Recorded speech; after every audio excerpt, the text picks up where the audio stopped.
which speaks about our quest for global solidarity. Given the character of the South African people and how the democratic state has been shaped,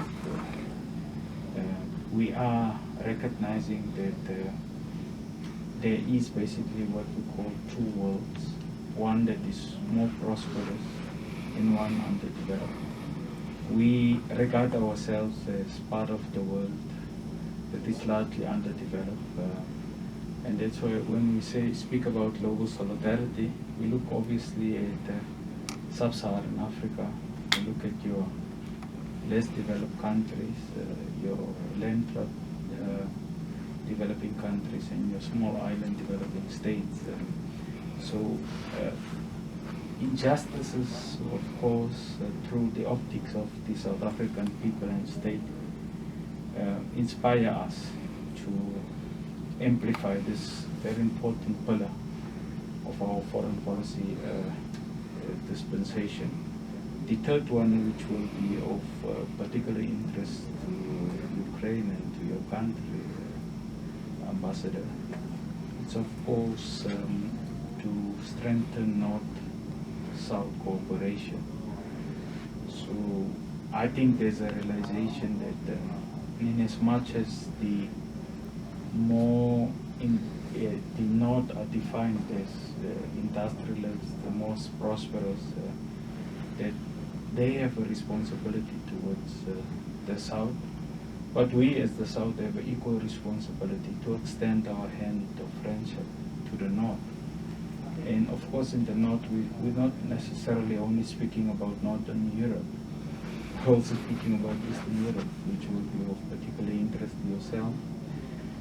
And I think our commitment broadly is to, when we look at our policy priorities, to then start to identify countries which require our relationship to be energized. And Ukraine is one of them. And we'll talk about it in a little while. And the last but not least important, Madam Ambassador, is global governance. It's our fourth policy priority. We regard ourselves as a proponent of multilateralism. So deepening respect, recognition and collaboration with the primary multilateral organization, which is the United Nations, is key and critical. Of course, the transformation of the UN multilateral system is a key imperative, not least when we speak about reform of the UN Security Council. I mean, you can imagine, Madam Ambassador, that the P5 is the countries that have a permanent presence, of course, in the Security Council. But if you look at the vast majority of conflicts and instability, it's in Africa. And a business case must be made